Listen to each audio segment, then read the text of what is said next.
Welcome to the Quiet Warrior Show, where we help top leaders find their pathway to incredible success and a lifetime of happiness. Here is your host, Tom Dutta, the Quiet Warrior. Hey everybody, welcome to the Quiet Warrior Show. It's Tom Dutta like butter. Man, I don't know what's going on in your part of the world, but we had a windstorm last night. I still managed to get some sleep, ready to go, and it's bright and sunny. It's funny how the world can shift. Welcome to the show. Before we get going and bring on our guests, I have an important announcement I'd like to make.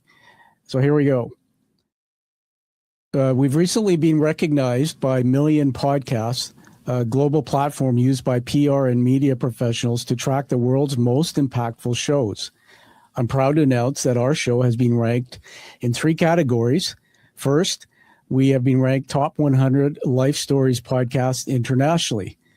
And even more exciting for our local and professional community, we've been named one of the top 10 Pacific Northwest leadership podcasts and one of the top 10 Canadian leadership podcasts on the web today. Now, this recognition is a testament to the incredible guests and is an example of the one we're going to meet in just a moment. And of course, to all of you, the listeners, when we live stream, we're on LinkedIn, Facebook, YouTube, X, and Rumble. We are booked every week in the studio. We've done over 330 live stream interviews, and we're booked out 3 months with a waiting list. And so thank you very much for this important recognition. We will keep the momentum going. What would we like to get to know our next guest from the inside out? Well, let me start off with what I call the show hook. We're going to get him on the screen here in just a moment. Sometimes the longest distance you'll ever travel is from who you were to who you weren't meant to be. Today, I meet a man I once knew only by his success. A sharp suit, a confident handshake, the kind of professional presence that turns heads in a boardroom. But I never knew the story behind that suit, the one filled with loss, guilt, redemption. Garnet Morris wrote 17 runs after losing 2 siblings to suicide and nearly losing himself. He was 130 pounds heavier, angry, disconnected, and tired of pretending. So he started to run, not for fitness, for forgiveness. 17 runs later, he found a new life, a new love, and a reason to speak. And now he's ready to share that journey with you. If you think success means never failing or never falling, listen to this story. It might just teach you what it means to rise. Welcome to the show, Garnet Morris. Thank you, and congratulations on your awards and your standing in the podcast world. Oh, I received that with great pride. Thank you, Garnet. So, hey, this is live streaming. We're just going to have fun today. It's great to have you. How do I say it? Is it Garnet? Is it Garnet? Or? I pretty much respond to all of them, so Garnet is the proper. Okay. I was having some fun waiting for you. I was going to call you G-Man, but I'm sure you've been called worse than that. I've been called that too, so yeah. Yeah. So just while we get connected, before we get into Plato's Garden for some storytelling, wanted to ask you where you're located. This is international audience, so where are you at? Today I'm in West Vancouver, so I go between here and Blaine, Washington. So I spend probably half of my time in the States and half the time in Canada. Oh, that's amazing. I have this this book here. What guy wrote this book? Or there's a couple of people who wrote it. Well, it's me and my original coach, my running coach, Olivia Chadwick. So she was we had this special connection, and so we usually were diving into all these aspects that we're talking about in the book, like within 2 minutes of every run. So it was a really unique journey. That's amazing. Training for a run in Kananaskis. Yeah, that's very cool. We will ask you throughout to feature it and hold it up. I'm just going to show it to the camera. There's a couple people on there. For those on the audio later, you won't see that. But the back of a book is packed with bios and things. I won't read that because we'll get into it in the story. So, hey, Garnet, are you ready to go into Plato's Garden and have some fun? Yeah. What would it be like to go into Plato's Garden with Garnet Morris?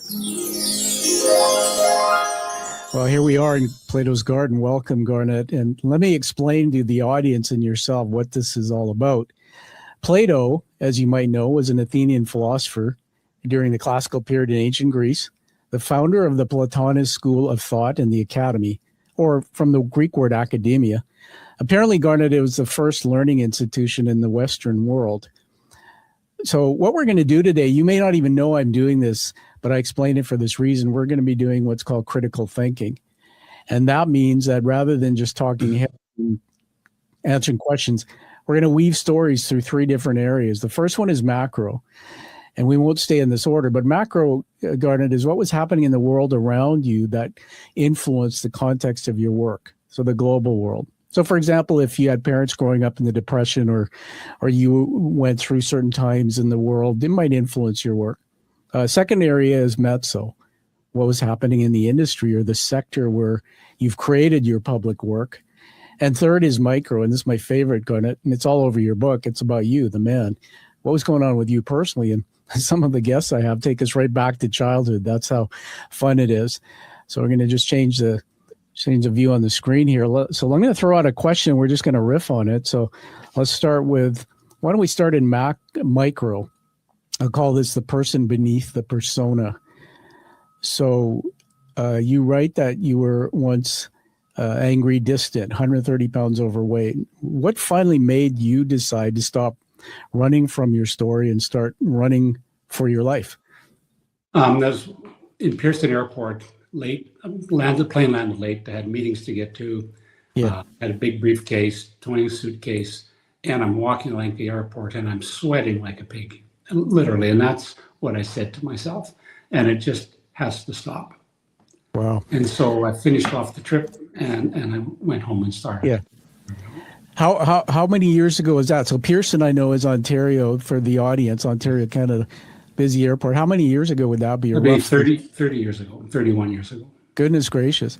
Do you sometimes look back at those pictures and go, my gosh, 130 pounds, that was me? I don't spend too much of my time looking backwards. Yeah. I mean, I can use the stories to help other people, but Yeah. I mean, I'm still moving forward. I still have lots to correct. And so, it's a long process. As you know, this is storytelling. So when I see you say something, it evokes something in me. I'm sitting here right now as a man who's 166 pounds. And if you had met me 6 months ago, I was 190. And so I have my own story as to why that drove me to lose that weight. I think what we know from what you said is sweating like a pig in an airport. There's motivation, but I know it's deeper than that. So let's get going further. How did loss in your life shape your capacity for love and connection? And you can get into what those elements were. Well, I think the thing that where I look back, the first thing that it's both a blessing. Retrospectively, it's a blessing, but at the time it didn't seem much fun. I was really sick as a kid. I was severe asthmatic, so I spent a lot of time in the hospital because I'd get asthma, then pneumonia, then in the hospital, and I'd be in the hospital 2 or 3 times a year. And Wow. so you saw a different side of life from nurses and the staff in the hospital than what you had at home, which was not necessarily all that wonderful.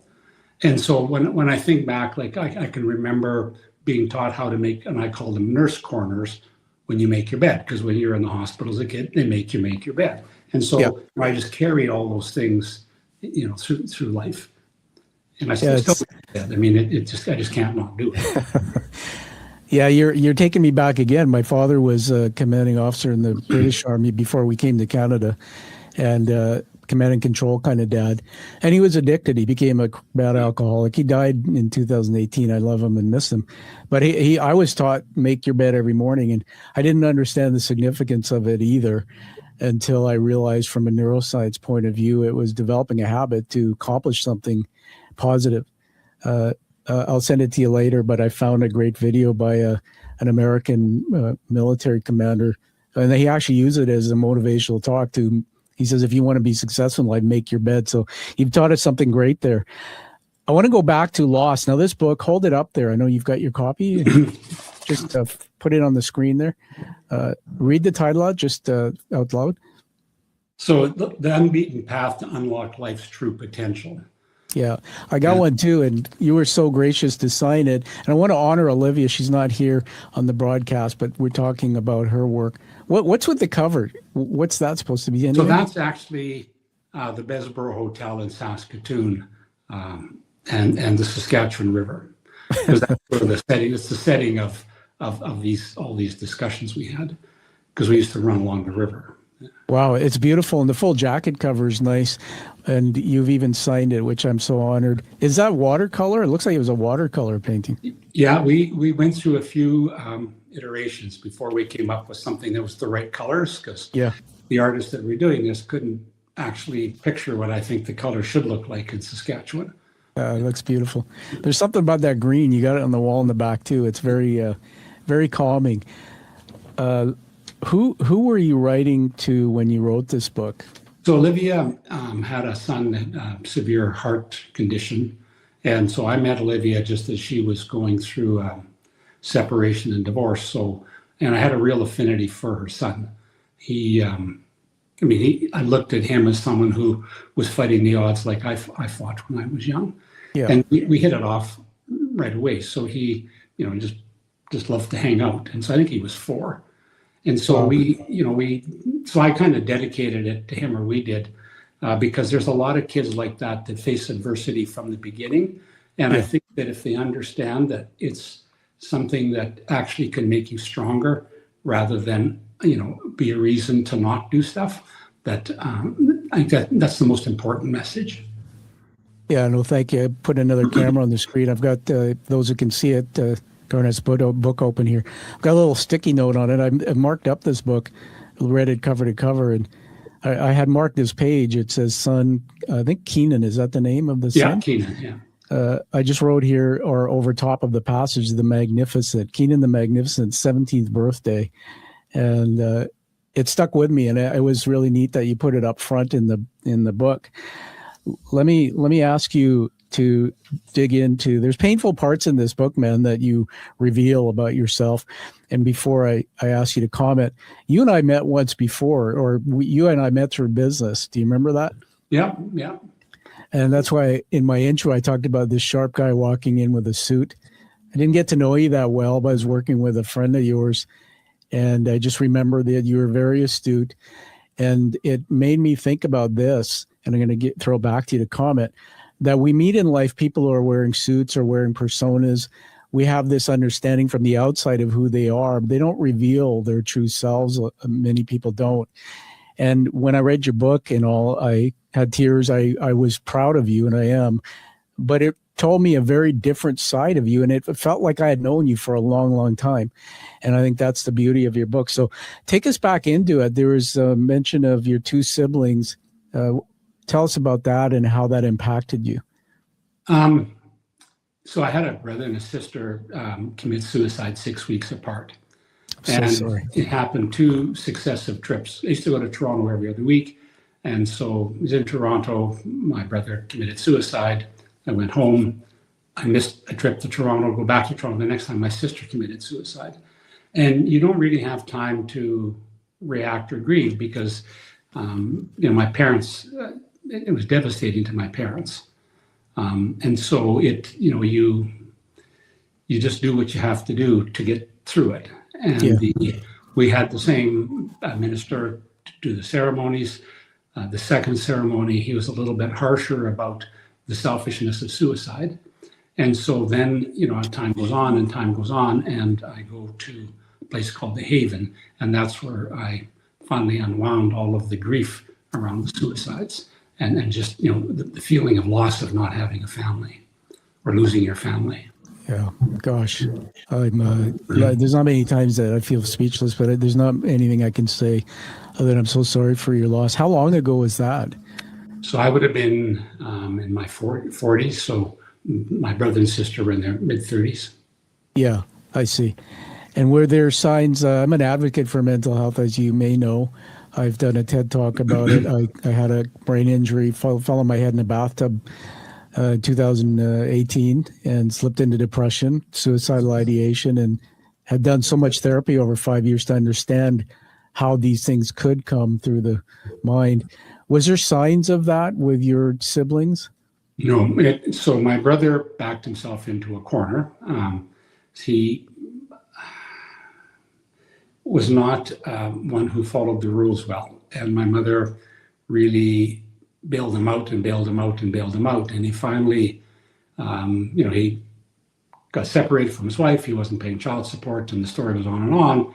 And finally, he was going to be incarcerated for not paying child support. So he took the easier way out.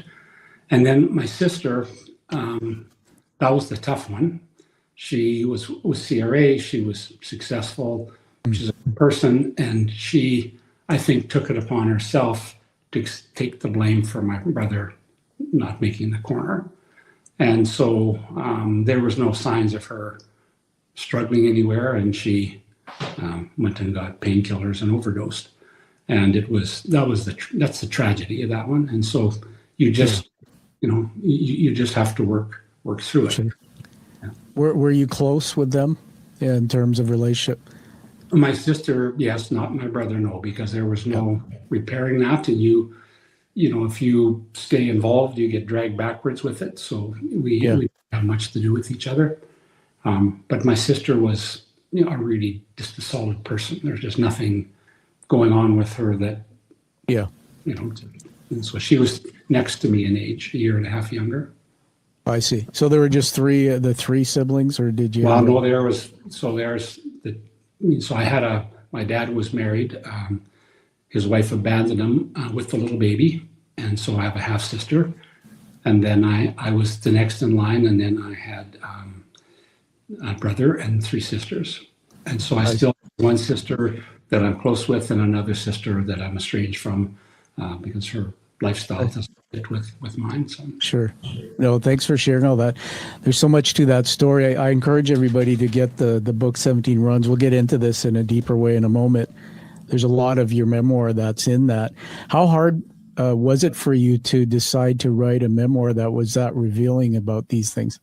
It was, I think, I wrote the book not because people should feel bad for me, but so that people can look at adversity as a really powerful tool for success.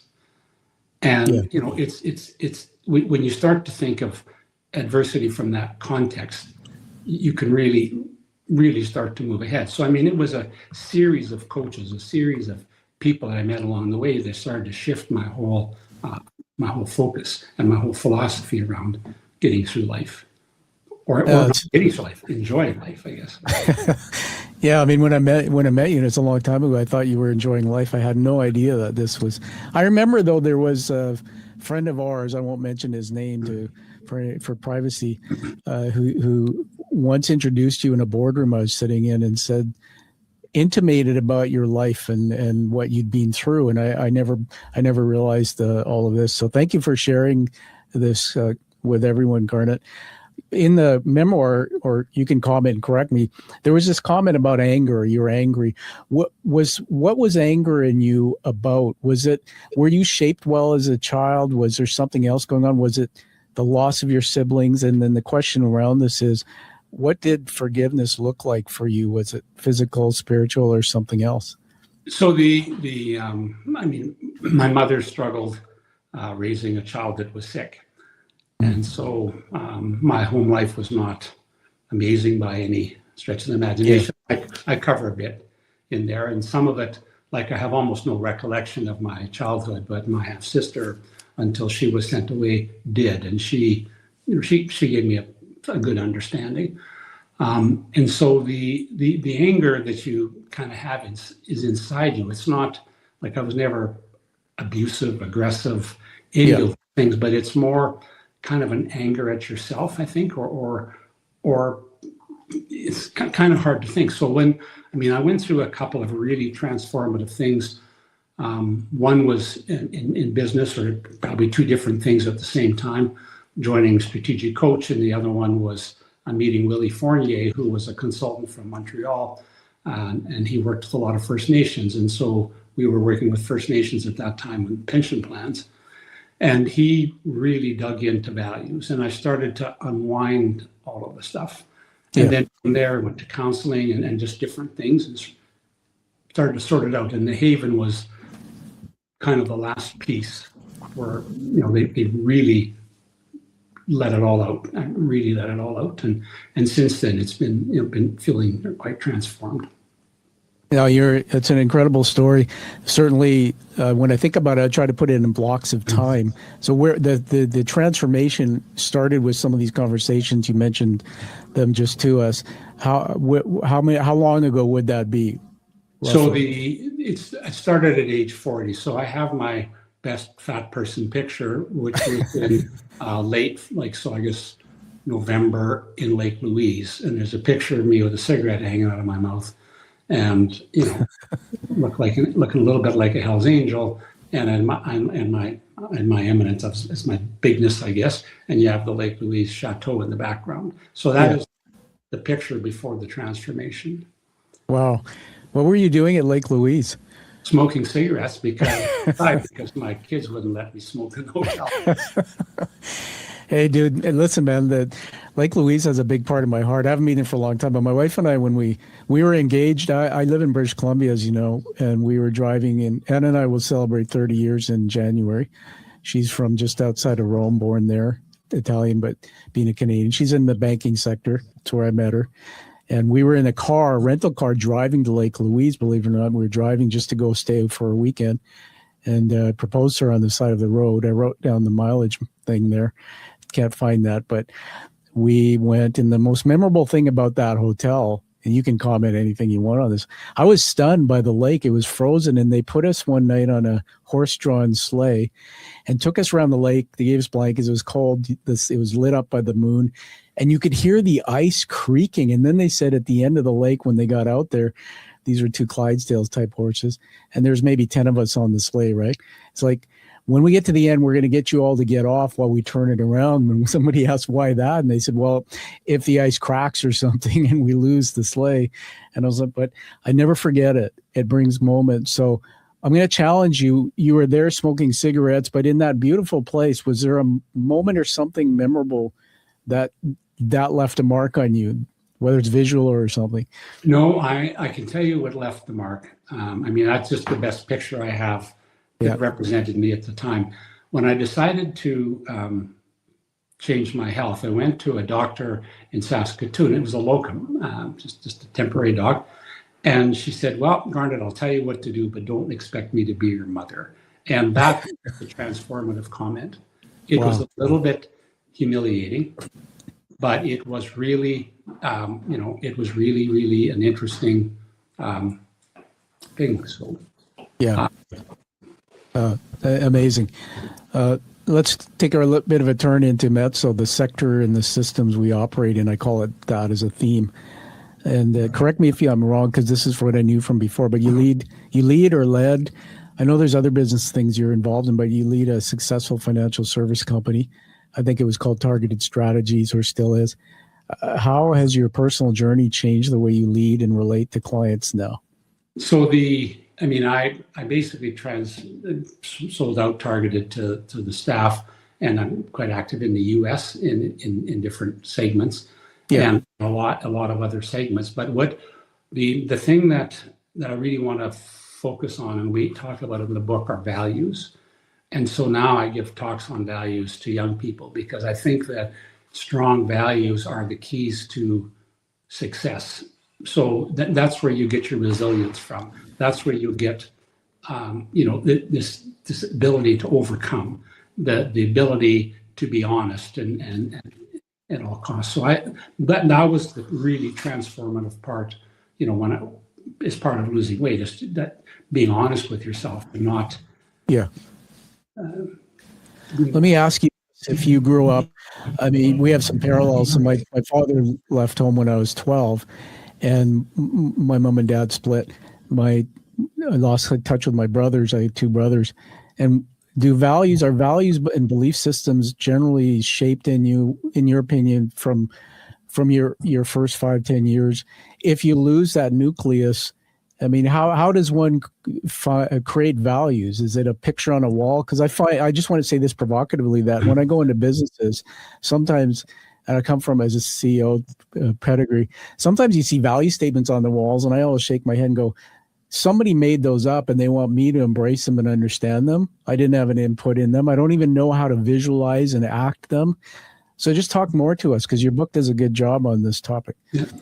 So we have a value statement for our family that we developed together, and it is our no matter what values. Okay. And so to give you an example, integrity is a value. So it's a no matter what. So I don't care if you like what I have to say or not. I'm not going to be dishonest in my statement. If it's really troublesome, I just won't answer. Loyalty. So, being willing to take a stand for somebody.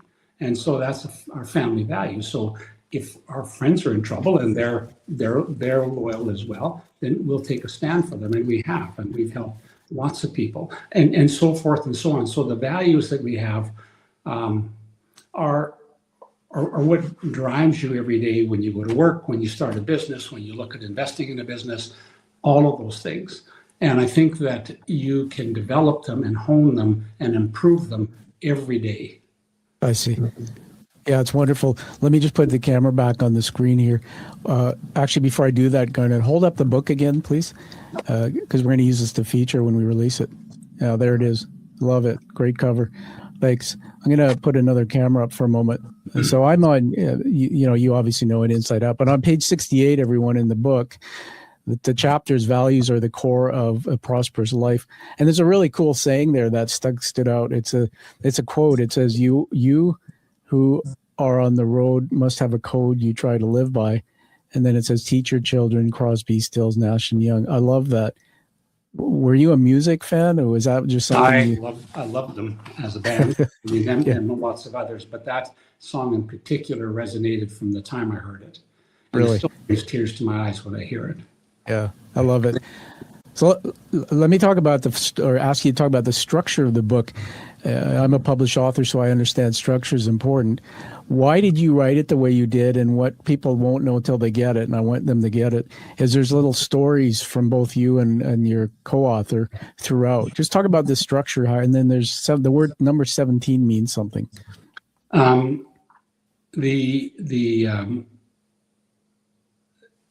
The structure came because Olivia and I have a parallel life almost, but 3 decades apart. So she lost a sibling to suicide. She left home, left her mother and moved to Canada with her father. So we both went through turmoil. So the way that we looked at the book, she is now where I was at the beginning. And we had a lot of stories. And so we could see the parallels in each other's lives. Yeah. And the 17 came, it's a metaphor for runs. We had way more than 17 runs. We ran 3 mornings a week. I did weights 3 days a week. And, I worked out without fail, because when I decide, I decide. But that was a metaphor. Anyway, so it was all part of a training, series of training runs for the Kananaskis 100-mile race. Yeah. Where's, for the audience, again, international, so some don't know, Kananaskis is where? So that's south of Banff National Park. It's in the Rocky Mountains. And so I see. It's a pretty challenging terrain to run a marathon in. Yeah. And so I'm trying to draw this geography. You're like what they call the Renaissance man, but we heard about, Ontario, or we heard about Kananaskis, and then Lake Louise, which is in Alberta, and you live in West Vancouver, BC. You were born in Saskatchewan somewhere, right? Yeah, right down by the U.S. border. So for people that are more American than Canadian, it's straight north of Montana, Havre, Montana. Yeah. And so it's right smack dab in the middle of absolutely nowhere. Right. Yeah, I've been there. And there's nothing there. Now it's a national park. I see. Yeah, we're trying to draw, again, you're doing a good job. We're in Plato's Garden here with Garnet Morris, the co-author of 17 Runs, The Unbeaten Path to Unlock Life's True Potential, weaving a story of the influences of context of his life. And this curiosity about why did you come to BC? Was it purely business, or was it the Olivia relationship, or? No, she lives in Saskatchewan. So we make funny decisions. So we bought a house in Blaine, and we organized to get with appropriate visas to be able to work in the U.S. And I have a big passion for healthcare now, and that is a real big focus in my life. And so we have a place there and a place in Saskatoon, which is really inconvenient. And so we were staying in hotels in Vancouver and going back and forth. So we decided to buy a house in Vancouver. So I actually still own a place in Saskatchewan. I'm a Saskatchewan taxpayer. We have a residence in West Vancouver and a residence across the border in Blaine, Washington. So I am contributing to the economy of Saskatchewan. Well, I don't know if that makes it better or worse, but yeah. I think it all helps. Every tax dollar helps, I'll tell you, especially the state that we find in the economy. And it's interesting. West Vancouver, for those who don't know, it's a beautiful place. I have a lot of friends there, and I used to live out there. But it's is it still like the highest income per capita? Some of the people who live out there and even the British properties, these multi-million-dollar states, it's a draw for people who want a certain lifestyle, right? I think, well, in my view, it's a draw for people who never like to walk horizontally. It's either uphill or downhill. There's no flat anywhere. I mean, this is true. They're nice big lots, and we bought it the right time. We didn't buy anywhere near the peak, and it's beautiful. We'll see a bear in our driveway one day, or a deer, or who knows what. But my heart's still a Saskatchewan heart. Like I don't think I can ever get that feeling, and I think there's a closeness in Saskatchewan that you don't quite have in this part of Vancouver. Yeah, for sure. You might see, if I put a different view on the camera here, see in the back there under my screen is a brain. Yep. I call him Mr. Brain. I take him when I go public speaking, and it's because of the injury I had. I couldn't walk or talk. I fell on my head and almost ended my life. It was terrible. But I was doing a 2-day ride for cancer, the Ride to Conquer Cancer. I had done that first 125K with a team of 80 riders. I was in peak form and slipped in the tub, fell back, broke it with my head, cracked it. And so I studied deeply about the brain and, memories and thoughts, especially of trauma, deep in the parts of the brain like hippocampus and the amygdala. And I really believe that where you grow up, your roots, there's these unconscious feelings and connections. And, sometimes I think that's why we still have this attachment to where we're from. I'm really glad to hear you had a good upbringing. Are your mom and dad still with you today? No, I lost both my parents. They both died at age 78, and they both died on Valentine's Day. That's a whole story in itself around my parents. My mother was not kind, and I think she did the best she could, but didn't have many tools. Yeah. And my dad was one of the most patient people I ever met. And so, but he had a lot on his plate. So I still have very fond memories of my father, and was with him when he died. And that's good. The church choir he was in came and sang to him as he was going, as he said to me, "Son, it's time for me to go meet my maker." And that's one of the most touching periods in my entire life, just to see him like that. Yeah, I can feel. I'm emotive. I can feel the emotion. That's remarkable. You've got so many interesting parts of the story. On the Valentine's Day, both parents.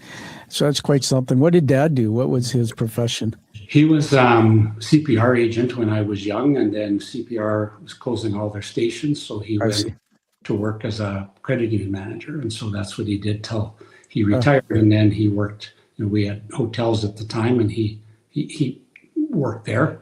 And very good. Yeah. Let's get back into Plato's intermezzo again. The sector.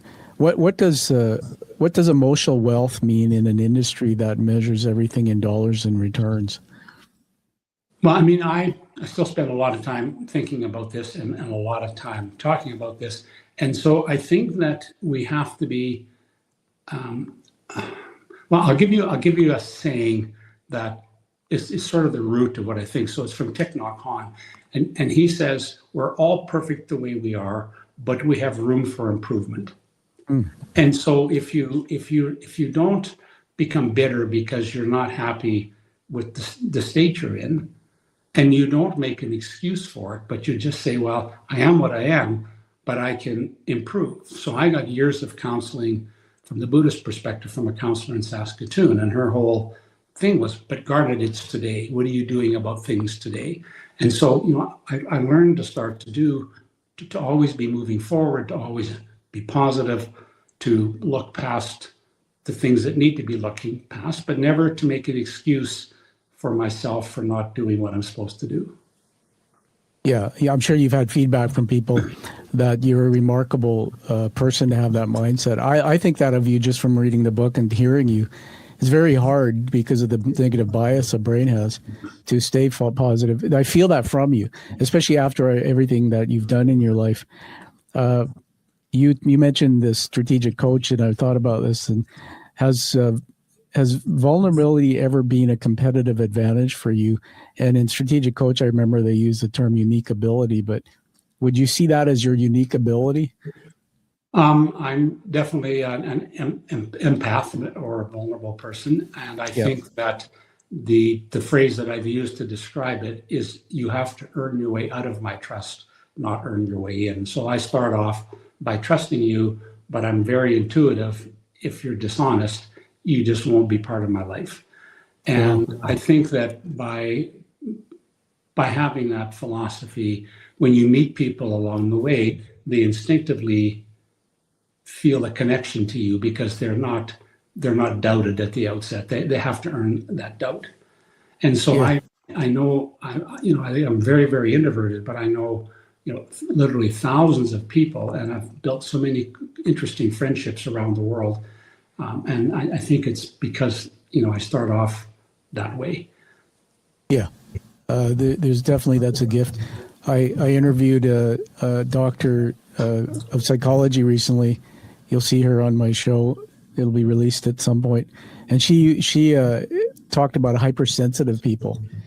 And she actually has a quiz on her website. But apparently you're born hypersensitive. In terms of empathy, you're not born that way. Some people have it and some people don't.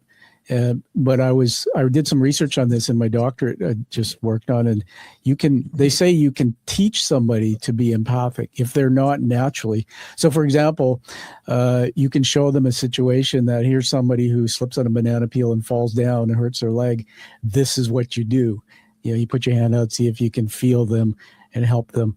So has it always been that you're empathic? Because something doesn't line up in my mind when I hear that. And then there was anger and all these challenges you had. No, I've been that way my whole life. And one of the things that I did as part of relearning who I am and all, I did all these personality tests. So I'm an INFJ.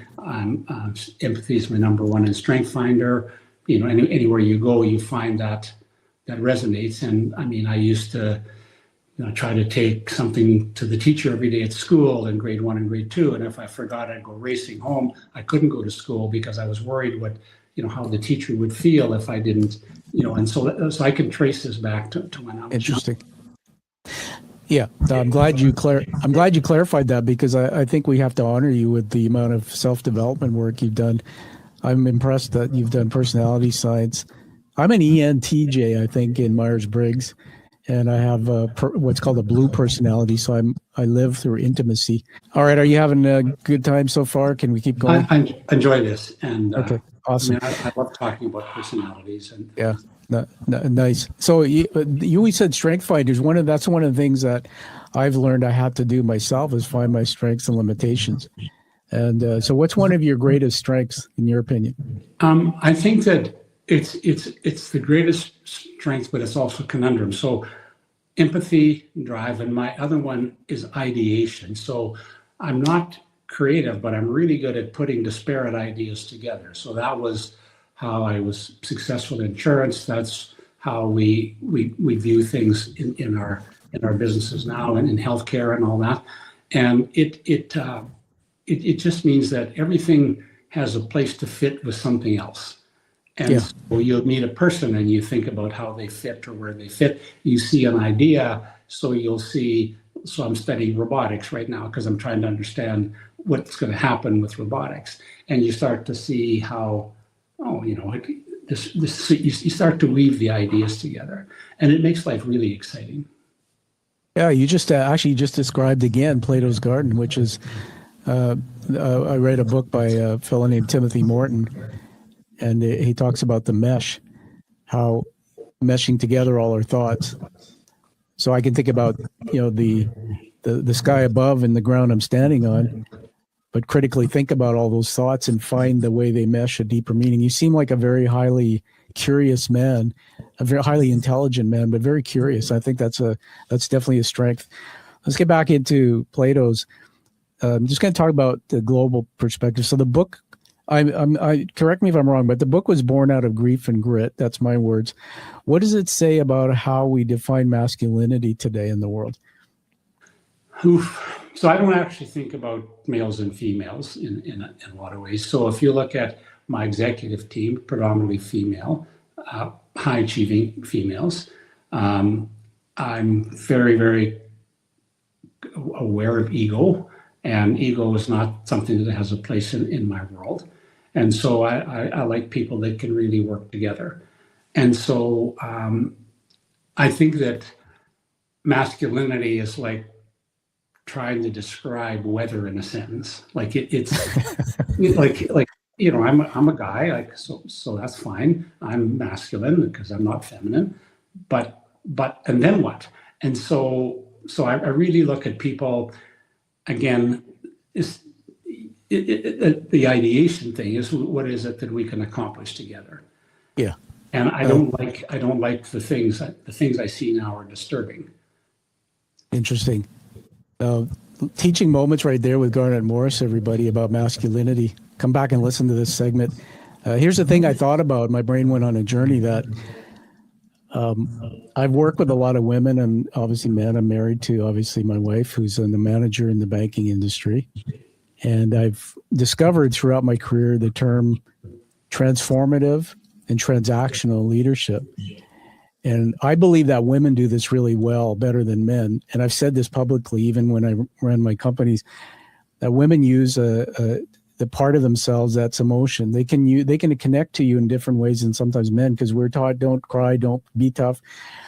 The pathway in the brain that I understand to change, I'm not going to change. If I read your book and I talk to you, I'm not going to change my direction and my behavior, Garnet, unless there's some emotion. You trigger something in me emotional. And so I agree. I like what you said. I think women are great leaders. They're missing in the boardrooms and in businesses. But I really wish men would get off their high horse and stop being so tough and realize it's okay to show vulnerability. It's okay to say something that opens you up to risk, because in leadership, that's a strength. What do you think about what I said? Well, the way I look at it, I guess men are going to have to wake up. The high horse they're riding on is not going to have a ranch before long, because as you look at, as we move from so when you meet a guy, the first thing the guy asks the other guy is, what do you do? When a woman meets another woman, they say, how many children have you? So if you take away the what does you do part, and guys are scrambling, I mean, AI and robotics changes white collar work, not just blue collar. I mean, it changes it up and down. So that's going to change that thing. What do you do? But it isn't going to change how a woman functions, which is that. So I think we all better learn how to be a little bit more compassionate and get a lot better of understanding of each other, because I think we're going to have a bit of a challenging time ahead as we go through what perceived to be the next industrial revolution. Yeah, I think that's a great statement you made. And I have to say, I put up on the screen again, the book, there's a picture that I got from your team. But one of the ways I think that people can do what you just said is by sharing stories. telling stories when we tell the stories about our life and ourselves. And that's what you've done so well. Everybody, I'm going to do a shout out for the book and just encourage you to get it and write a review for it, because author's work's not known unless you write it. Here's something I'm going to brag about on your behalf. Man, when I took the jacket off, guess what I found underneath? A beautiful cover that looks like the jacket. Very few books are like that. They're cheap and they don't have. So kudos to you, man, for doing that. This is like a keeper for the shelf. So I really like the way that looks. And by way of advertising, it's in Spanish, Portuguese, and Hungarian. Really? Wow. Yeah. Good. Because I have friends that speak those languages first, and it just seemed to be, if I really wanted a book to have an impact, that I have to go. That's great. Get it written for them. So do you have did you, in the jacket, did you put a mustache and a sombrero on your picture? So it just looks the same, only it's hard to tell Portuguese from Spanish. I have to use Google Translate to make sure I keep them separate. Yeah, that's great. What was it like collaborating with a co-author to write this book? We cried a lot because we were walking through these periods in our life, the things that have happened. I mean, there was more than one time in the runs where we stop and give each other a hug because the conversations got so intense from an emotional perspective. So I had an objective when I asked Olivia to co-write the book, because we had this affinity, is that she can use this as a stepping stone to go where she wants to go in life, because she's young kids and so forth and so on. So that was my purpose, and it's the same purpose for other young people. I mean, that was always who my target audience was young adults that are just figuring life. Yeah, I like it a lot. There are little strategies, a little hacks. So there's little stories from both of you, and then little strategies and hacks. So it's relatable, but it's also something that everyone can put as a reference book on their shelf, and especially leaders in particular. I want to go back and just throw something at you to talk about. When I feature a book on the show, I do a bit of research, read it, and write some notes. So this is what I think the meaning of your book is, and a little bit about the structure. I'd like to hear from you, what you think. So I just wrote here, the 17 runs, Garnet and Olivia Chadwick combine memoir and mentorship to tell a story of rebirth through pain. It's about trauma and truth. There's metaphors in it. And there's this removing one brick from the wall that separated you from authentic living. I love that. The parts of you, like your siblings, those are all in there. This thing about releasing shame and reclaiming purpose, we can ask you to explain that. And her young son became a reminder of why life is worth fighting for. There's something deep in that. And in the structure part, what stood out for me was as I mentioned, all the anecdotes and things, but it was the reflections on mental health and leadership I thought was very helpful.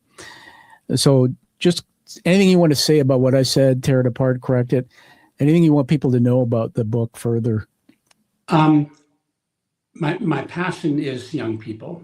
And so I mentor 4 or 5 young people that from different areas that I work with, both male and female. And I really believe that the essence of the book, to sum up everything you said, is overcoming and actually having the tools to overcome. So when you want to overcome a situation, you have to, first of all, decide that you're going to. Yeah.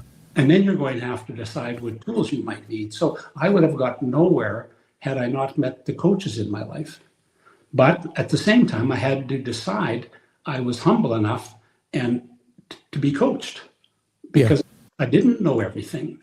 In fact, I knew absolutely nothing. And I'm more aware of what I don't know than what I do know. And I still find coaches everywhere in all kinds of aspects.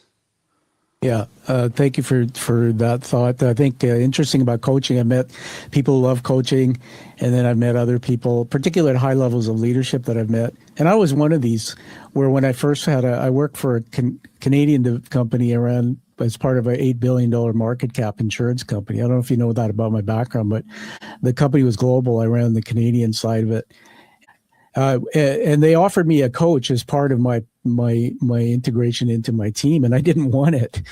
And I remember my coach started working with me, and this is a true story. We were in a boardroom one day, and she just started trying to break me and giving me feedback. And she said, "You're so successful, guy, but you kind of grandstand. It's a bit about you." And then she said something about my dad, and I welled up, I teared up, and I broke. And I said, "Stop," because she was raising her voice and being very direct. I said, "Stop." I said, you sound like my father." And this was like, I was 31 years old. And she stopped, but she realized there's something deep there, which was about the way my dad and I, our relationship. He was addicted, but I took physical and mental abuse most of my life through him when he was with me. And what was interesting, I just want to share this so you have the context. Before he died, I had coffee with him a few months before he passed unexpectedly of a heart attack. And I hadn't seen him most of my life. And I think God I'm faith-based, said, somehow I heard this feeling that I have to go see Dad because he wanted me back in his life. And I hated him, as from a point of view of most don't understand. The one thing I did at that coffee, 45 minutes, Garnet, is I said to my dad, "Tell me about grandfather." And then I learned about his father's story. And my dad's dad was a chronic drunk. And what I learned through my doctorate research in the last year was my ancestry comes from slavery, that the Indians were sent from India through to the plantations in different countries through an indentured labor program that was covered up in the history books. And my great-grandfather was one of those, and they were treated like coolies. They were treated very bad. So my great-grandfather survived, and obviously his dad was my dad. So as soon as I learned about my dad's story, it broke the pain. It was like, now I understand the generational trauma and how that can feed through. And I've done a lot of work on myself to try to be a kinder, better person towards my own daughter. So give me your thoughts on that about generational trauma and your dad and mom's story, maybe. Yeah, I mean, my mom's father escaped the Irish famine. So he was homesteader in Saskatchewan. So always poor, always dirt poor. My dad's family was not. Heritage of British royalists, So, just a different thing. So my mom didn't know what she didn't know. And it was unfortunate. I had the duty of a son, so I had nothing to do with her. I wanted nothing to do with her. Yeah. I told her I would make sure she could make ends meet, and that I would phone her and she could talk for 45 minutes every other week. Yeah. And so I'd call her, she'd talk, and then I'd say that's the end of the time. And we had a rule, she couldn't talk about dead people I didn't know. And so that was how I dealt with it. Yeah. But when I look at our family now, we really work hard at trying to make sure that those things aren't there. So going to your coaching, every one of our kids has a mentor. We have a mentor. All the executive team in my family office have mentors. So amazing. Mentorship is actually a criteria of being part of our family. I love it, Garnet. In my team, I'll say this to you, and I say it to everybody else. I have a counselor or like a psychologist. That's part of my care team. My personal trainer and a coach. I think everybody should have one. You're a great example of what that looks like. I'm so proud of you. A couple more questions, and we're going to honor you with a couple things. Do you believe modern society is healing or hiding its pain? Well, I mean, I don't really think of it that way. I'll tell you what I like. The thing that makes me nutso is that everything that we see is fabricated. So we don't actually get to have a conversation like you and I are having, which is real. Yeah. So you look at how people portray themselves in social media. The perfect meal, the perfect life, the perfect children. Well, we know that's not accurate. We look at our politicians, and how it's fabricated. So I think the thing that makes me feel the illest is like, so I mean, I'm just jumping around a bit, but No, please. stories I have a friend who just got his PhD in theology. Yeah. And so we were having this big debate. So he wrote a book, and I said, this is the worst book you could have possibly read. You didn't even put any effort in. Like, you could write something really impactful if you put your mind to it. So we go around and around. And I talked about the Gandhi principle. Like, Gandhi had no followers on the first day. And so why aren't you leading that? So then we got into talking about, what if the 10 Commandments were incorporated in every company's mission statement or success factor? So what if that was incorporated into politics? What if that was that? So I think that, we have to be aware that, we're drifting away from what is honest and true. And without pointing fingers at anybody, it's up to each of us in our own life to make those decisions.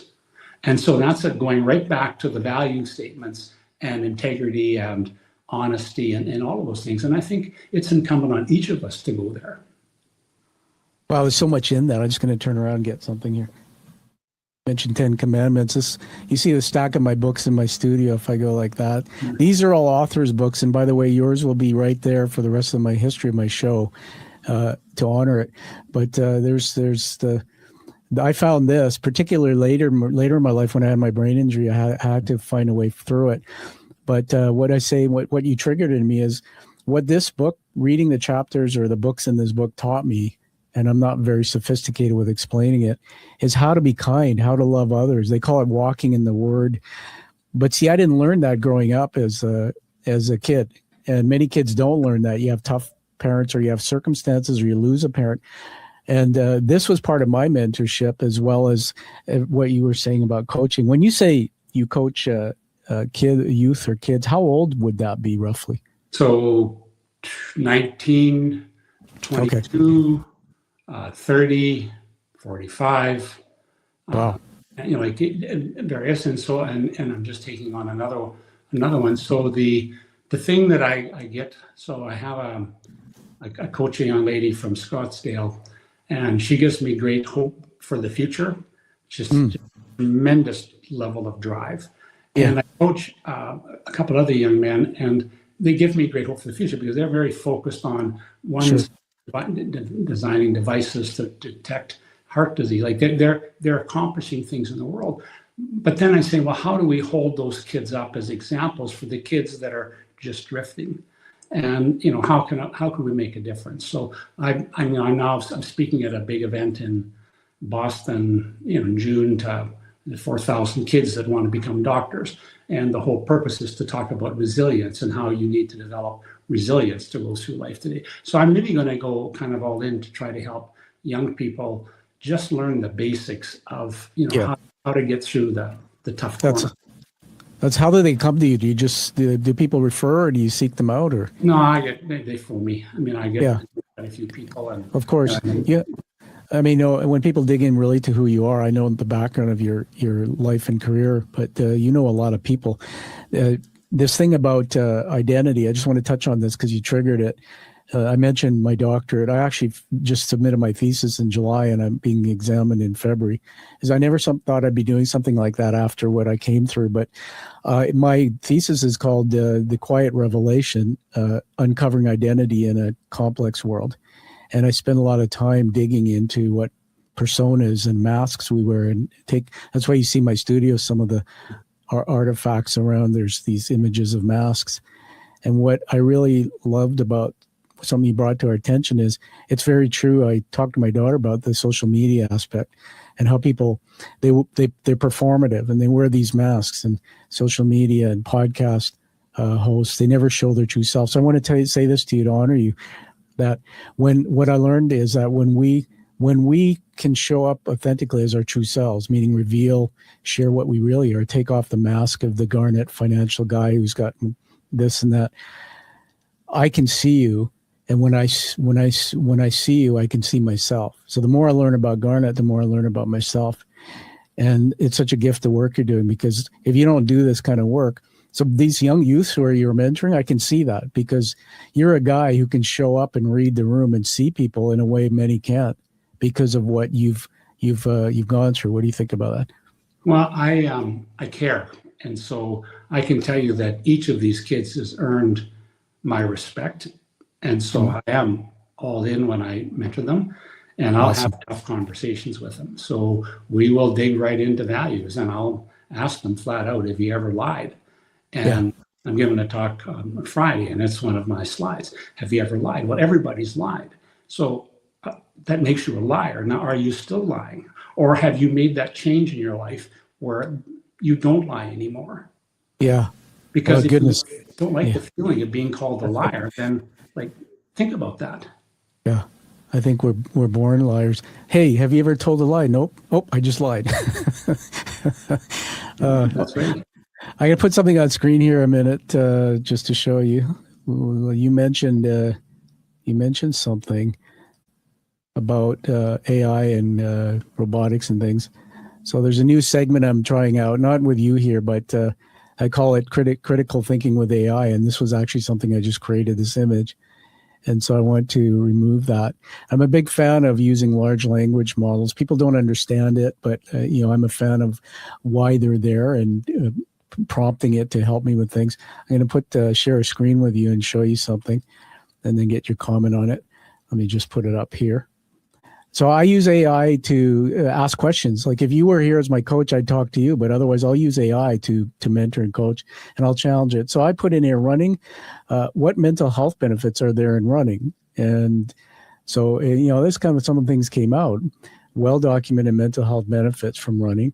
Look at the list there. Reduces stress, anxiety, improves mood and emotional regulation, helps with depression, mild to moderate, builds resilience and mental toughness, improves focus, clarity, enhances sleep quality, supports identity and self-esteem, encourages connection when chosen. So there's a lot. When I read your book, it wasn't just about the 17 runs, but it was about mental health. So I'm going to throw this question to you in macro. If you could reshape how we talk about mental health in Canada or in the world, where would you begin? Well, I think there's two kinds of mental health. And I think there are people who actually have a health issue that is there, like, that their brains have a different form. Yeah. And there's self-induced mental health issues from things that we do to ourselves or positions we take. And I think that we have to first teach people that, if you get depression because you spend half your day on social media, well, then the easiest thing to do is to stop. Yeah. And I have a story. A young guy phoned me and said, "I really want to talk to you. I want a minute. I've heard a lot about you." And so the first bit of conversation, he says, I'm worried I drink too much. I said, "Well, that's a really easy one. Just stop." He said, "Well, what do you mean just stop? I have a lot of fun when I drink." "Well, actually, it's bothering you. So just stop. Like, why? What problem are you solving by drinking? It's worrying you. So just stop." Like, I just stopped drinking. I stopped drinking when I was 20. No big deal. You always got everybody else's car, That's interesting. I didn't know that about you. The stop drinking for alcoholics is not as easy, but I know my dad, when he died, I have to say this because I've talked about his drinking, but he was 23 years in AA. And for some people, I've read a lot of research on alcoholism that there's a whole percentage of the population, as you might have suggested, that are having drinks, but for the wrong reason. I've had a stressful day, so I got to have a glass of wine or a scotch. And I always ask myself this question, Garnet, and you triggered this thought that when I do have a glass of wine, my wife's Italian, so we need to enjoy some wine once in a while. I'll always ask myself now, why are you having this? And I learned that alcohol does really funny things to the brain, but it numbs pain. And so I think you nailed it there, that you tell this guy to stop, well, and you challenge him, why are you doing that? Well, behind that is pain, and addiction. And so from there, if you're struggling with addiction, you need coaches, and the coaches exist to help you combat, an addiction. So, But the first thing you have to decide is you're going to deal with it. For sure. If you don't decide that, you won't. The biggest thing you've said in this conversation segment is that, because my mom always used to say that my dad needed to get help, and he had to hit the bottom before he said, "I need it." You know how my dad actually went and got help in AA? lost his job, broadsided a woman in a car, almost killed her and her baby, and abused his whole family with his behavior, particularly his kids, and lost everything. And that's when he decided he needs to get help. And so I think everyone listen to this show and advice from Garnet. If you're having alcohol and it's doing something that is covering up something else, talk to Garnet, talk to people who can coach you through it. Awesome stuff. I'm going to go into, we're finishing Plato's. I'm going to just finish with a couple quick things here. A new segment we've been doing for a while called the unwritten book question. And this is fun because you wrote a book. So here we go. If there was an 18th run, what would it be about? Sorry, if there was an 18th run, what would it be about? So I actually probably will write a book. And I'm going to write a book on how to succeed in life and business when you're just not that smart. And because in a lot of ways, I had ADHD. And so, I learned as a kid how, remember earlier talking about, always want to take something to the school for the teacher and racing home when you forgot. So I learned how to make habits. And so I made my bed. Everything in my life was a process. Even now, my wallet goes at the same place every night. The keys go here, the keys go there. Everything, if I don't put it there, I can't find it. So, I was never, I don't know what my IQ is, it's never been measured, but I do know that if you really want to succeed in life and in business, it really is just a decision. And it has nothing to do with intellect. It's all to do with all those things that you brought up today, kind of in a compilation. And I really would like to write that book, not because I'm really good at writing books, but I really think that young people need to understand that success has nothing to do with brilliance. It is all to do with decisions you make and the habits you form and your willingness to change. Wow, that's so profound. I hope you do it. Everybody, we captured it here. Garnet being Garnet, saying that he's going to challenge himself with this new book. One of the things when you get into doing that, if you do that at some point, is I challenge you to tackle this thing that I struggle with, which is sometimes I know that success is a habit. I know I have to decide to do things, but I have these unconscious, probably one or two thought patterns about not being good enough. And you know all this because it comes from what's put in us from others that it's not true. That would be really cool because that's one of the biggest things that I know a lot of leaders struggle with is they'll build their companies and then they'll try to bankrupt it, or they'll find success and they just don't feel unconsciously that they deserve it. So they'll find ways to screw it up. And this happens in relationships too and things, as you know. But on that, let's get into the book and reward you here. Did you know you were getting a reward for your book today? Nope, didn't know that. Yeah. Okay, that's good. You didn't lie. So let me pull it up here. I'm going to share a screen with you here. And we do this because we want to repurpose it so you can use it to, I'm going to share screen. Stand by here. That's not it. I have a bit of latency, convergence, divergence from my concussion. So when I look for things, sometimes I fake it, but it takes a while. So here it is here. Share screen. And we're going to put it on the screen here. Okay, there it is. Pardon all the garbage that's there, but so we're going to just start this. Hold on a minute. Everybody, I'm releasing today an international review, 5-star review for Garnet's and Olivia's book. It's on the screen there, but I'm just going to read it out loud. So 5-star review by Tom Dutta. It's already posted and live, as you can see, on Amazon.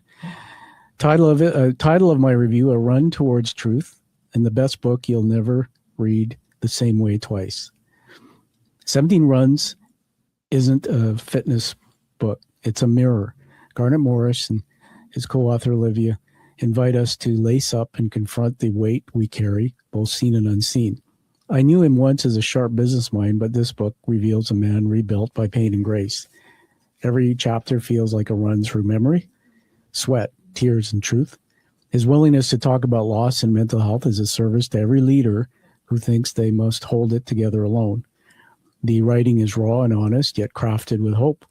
It reminds us that forgiveness is a practice and healing is a marathon we run one step at a time. If you've ever lost someone or yourself, this book will meet you where you stand and walk beside you until you're ready to run. 5 stars because sometimes the story that breaks you is the one that saves you. Tom Dutta. Congratulations, Garnet. Well, thank you very much. I really feel that you and I have a significant affinity for thinking through the tougher things in life. And I really enjoyed having this conversation. You do, and I'm going to... That's fake, cheap applause, but it's the best we can do on a podcast.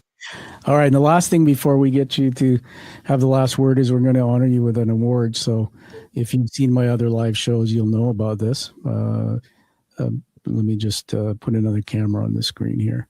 Okay, I'm sure being as well-traveled and as you are, have you heard of challenge coins before? Nope. Oh my goodness. Well, this is a treat because sometimes I get people say, yeah, I know what they are. Well, when I ask you that again, you're not going to lie. You're going to say, yeah, Tom told me. So here it is. So it comes in a little sleeve like this. So I'll read you what it is. Challenge coins, Garnet, the history where they surfaced during the World War I era. The practice of carrying a coin designed specifically for a unit was popular with the Army Special Forces, carrying the coin at all times and presenting it when challenged to prove affiliation with that unit resulted in a number of consequences for those who could not produce a coin. The most popular required the coinless soldier to buy a round of drinks. That practice, by the way, still continues today. Remember when my father was in AA, they had coins when he was in the Army, first responders everywhere. So when I started the show, I had them made, hand-painted, painted, crafted, minted in the U.S.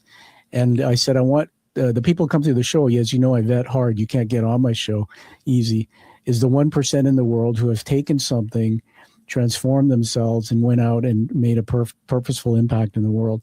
So here's the front of the coin. It's the show emblem with some words.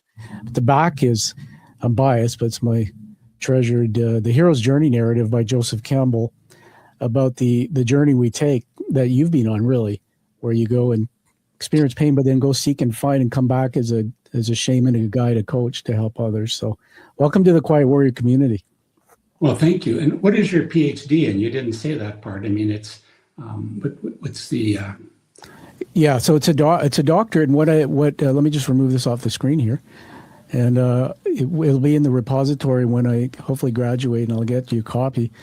It's a doctorate of public work. So the program itself is for people like you and I who have made an impact in the world. So say you've written a book and you've made an impact. In my case, I've written 3 books. I've done 300 podcasts plus. I've built an education company to coach and train people, and being an executive before that. And I also do something which I didn't talk about with you. I do prison ministry. I go into prisons and sit with inmates and have them read books to their children, then we record it.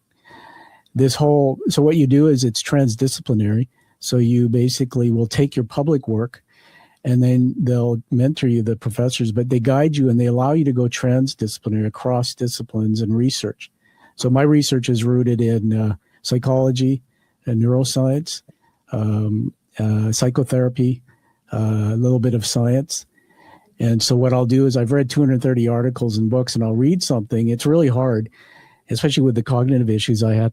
But then you go back and they say you critique your work. So you have a conversation with your book through the lens of your research.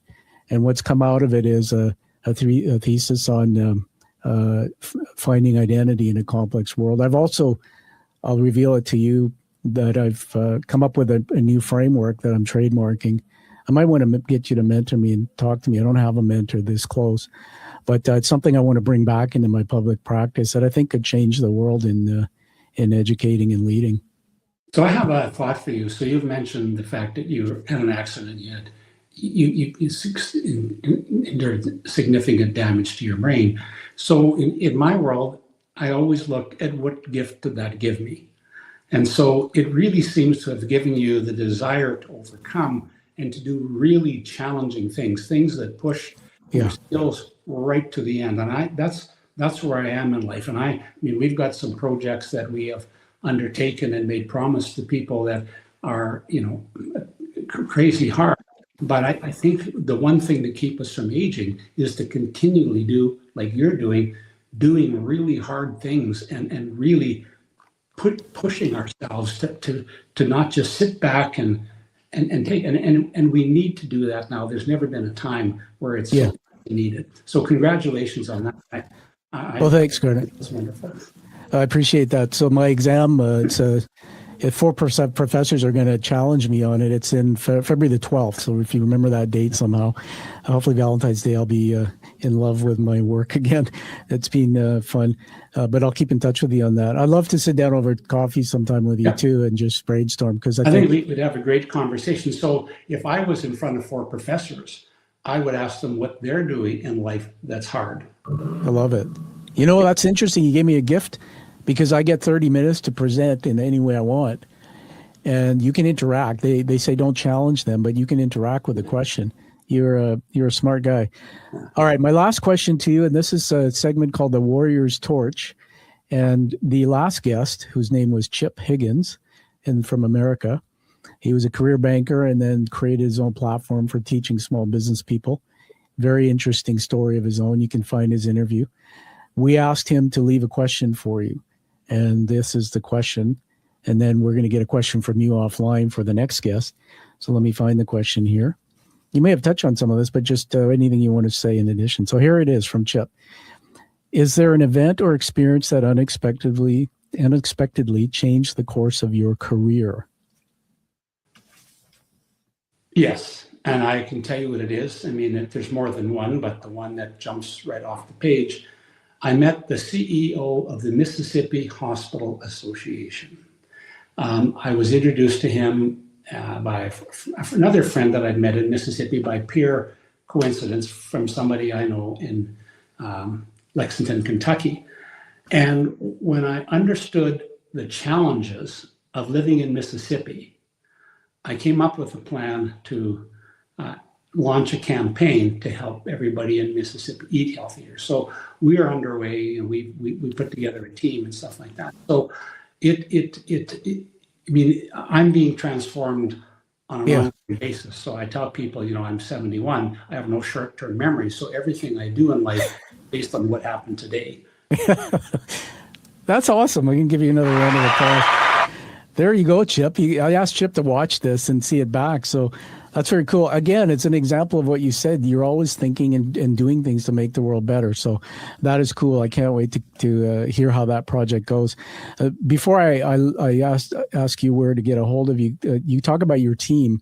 Just paint a picture. You don't have to mention everybody's name, but you have a company, but you have this team you talk about. Just paint a picture of what that is. So we run everything through a family office. So, you know, we have more than 30 healthcare investments around North America. We have some very active ones. We own a medical clinic in Vancouver. We just opened another one for women's health. We have probably the most definitive approach to women's health in North America. We are actively involved in executive comp in the US. So we've got a great team, and so we all have mentors. We all have values. Our values are on the table, and people that don't have those values aren't on our team. That's very cool, including our kids. Yeah, congratulations on all that, man. There's a lot to that. When we meet for coffee, I'll learn more about that. I'm very interested in that. This thing about it's a whole new topic. Might have you back again about being in business with family and family enterprise. It works, and sometimes it's harder. And the stuff you're doing with the healthcare, I saw your post on LinkedIn about that women's thing. It blew my mind. Well, I didn't talk about it because this show's about you, but how I recovered from my brain injury was by meeting the fellow who runs the Surrey Neuroplasticity Advanced Brain Clinic, Dr. Ryan Darcy, who if you haven't met him, you might want to. We actually have an investment in one of their, so I know Dr. Darcy. Awesome. So just so you know, you might know about this, but it took me a couple of years to figure out my path because they couldn't figure it out. I couldn't walk straight. I couldn't talk. There was latency. And I had double vision and light sensitivity, all this stuff, right? And traditional doctors would not figure it out.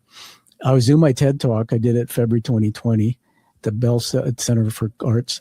And Ryan was standing behind stage with me because he was doing his TED Talk. And I was very sick Garnet. I actually wasn't well, but I wanted to do it to tell the story of mental health and my injury. So hopefully you'll see it sometime.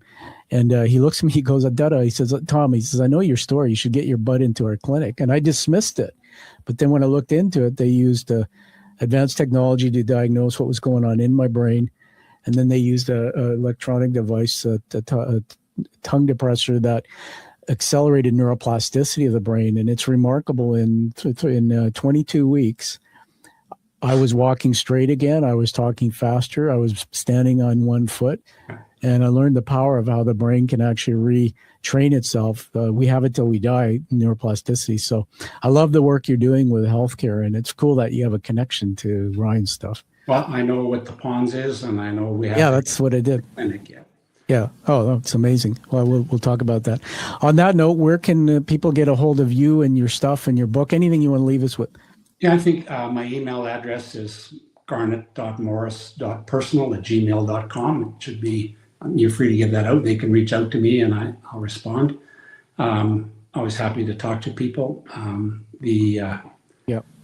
I love talking about what we can do for others. I think that's a thing. And so I do have a question I can leave behind if you want one. Yeah. Why you want to do it now? Because I usually get it. Yeah. When you wake up in the morning, I'd like you to ask yourself this question: to what problem am I a solution? And what can I do to solve a problem better than anybody? And if you don't know the answer to that, you're not reading enough, you're not thinking enough, you're not doing enough, because you should be able to answer that question. Fantastic. Thank you very much. We've never done that live, but there's the question for our next guest. And the next guest, I'll tell you when time is, who they will be. We'll make sure we get that question answered. So I'll put your email address in the show notes. We'll put it up on the production. This will be produced and released as a future podcast across, we're in 19 countries now, across the world in all the feeds. Also as a YouTube premiere video. And because I love this interview, the depth of it, what I'll be doing is taking the long form. We've gone almost an hour and a half, which is remarkable, and creating 100 short clips that we will put across all the social media feeds. Short clips, if you don't know, shorts are 30 seconds to 2 minutes, and they have captions. So we're going to give you all the exposure for your book and honor Olivia and your story, Garnet. I'm so proud of you. So thank you for being here. Well, thank you. And every day that goes by, I learn a little bit more about social media, because before I wrote the book, I wasn't anywhere. So, well, dude, you're everywhere now. Yeah. That's a blessing, not a curse. All right, everybody, find your true purpose and passion, like you've heard here from Garnet Morris, and live the life that you deserve, but live the life that you desire, and find out what you're here to do, as you just heard from Garnet. And we'll see you all next week on the Quiet Warrior Show. Thank you so much, Garnet. Yeah, thank you, Tom. I really appreciate this a lot. It's been a great conversation. All right, stand by. Don't go away. Thank you for listening to the Quiet Warrior Show. Create is a motive-based leadership development firm. www.kreat.ca.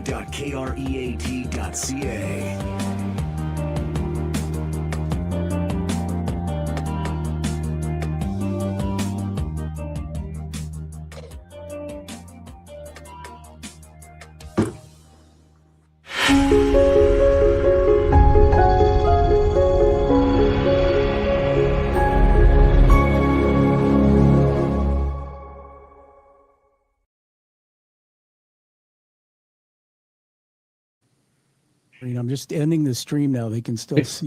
So ending stream.